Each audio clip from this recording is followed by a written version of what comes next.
In this lesson, we're going to dive deeper into editing our MIDI performance. We have two tracks that are similar, strings and electric guitars, but they both have two different patches from Expand. This one has a timpani, and the electric guitar has one called Car Chase.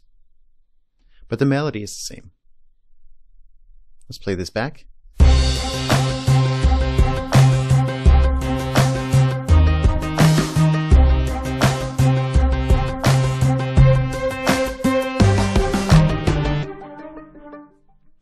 Sometimes you might want to have the same melody on two different instruments to layer your sounds, make them sound thicker.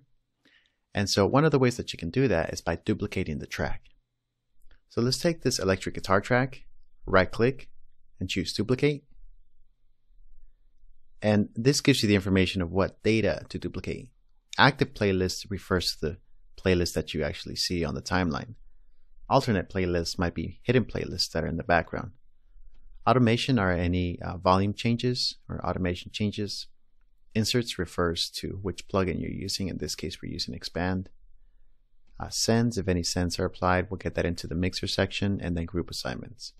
For now, all you need to know is that you have to choose active playlists and inserts and click OK. So duplicated this track, gave it a new name. It put the same preset that it's using on Expand for both of those tracks. And it's also the same MIDI data. So first, let's go ahead and change this name to Synth Lead. Let's solo the track. Let's open up Expand and let's find a different preset for it. So under presets, we can go to soft leads and we can audition these. So we'll start with the first one. To audition the presets, you can choose the plus and minus button to go up and down the preset list.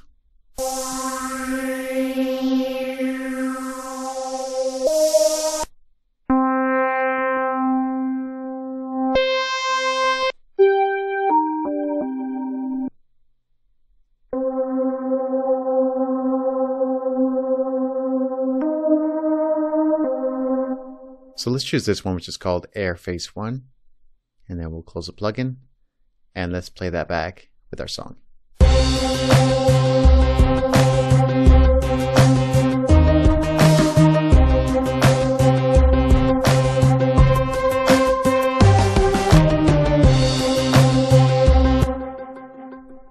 Now, if we wanted to modify the performance, we can go into our MIDI editor by double-clicking on the clip, and we'll expand this window. And here on the left, you have the tracks pane, where you can choose to show or hide any one of the MIDI tracks or instrument tracks. And then the pencil tool indicates which track you're currently editing. You're also going to notice that the editing tools are similar to what we have on our main editor, which is right here. In this case, we have the Smart tool enabled because of this bracket. You can audition the notes using this play notes when editing. So if I have that on and I click on the piano roll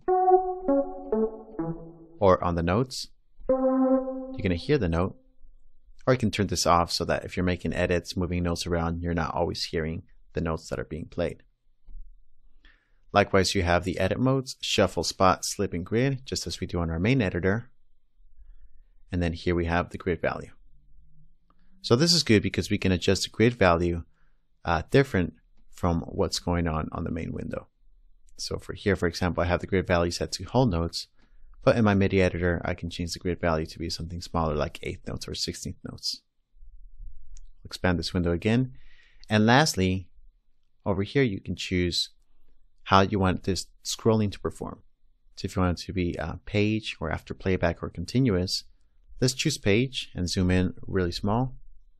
Hit enter to go to the beginning and hit play.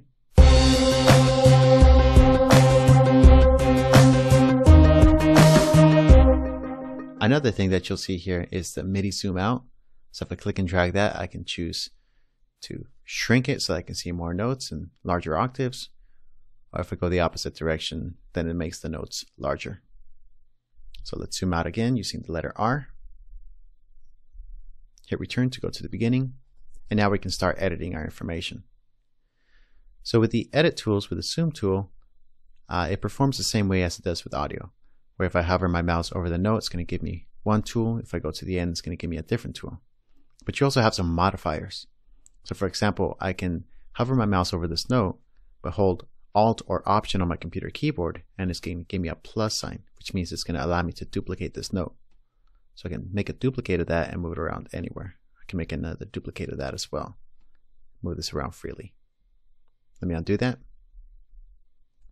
Then you have the Command on a Mac or Control on Windows, and this gives you a bracket which will adjust the velocity.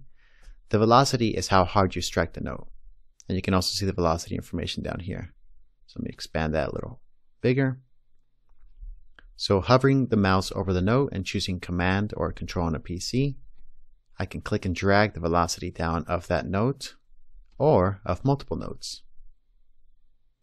So this allows you to make some notes loud and some notes soft. Another modifier is Shift Control or Command on a Windows, and this gives you the knife tool. This allows you to split the note. So I can split it into shorter notes and then move those notes around. Let me undo. But if I want to heal those notes, then I use the same Shift Control and then click. Gives you a band-aid. There we go. So these are modifier tools that you can use in conjunction when editing, to adjust the note velocity, to adjust the note length, to duplicate notes. And it's really a quick way to be able to edit your MIDI data and information.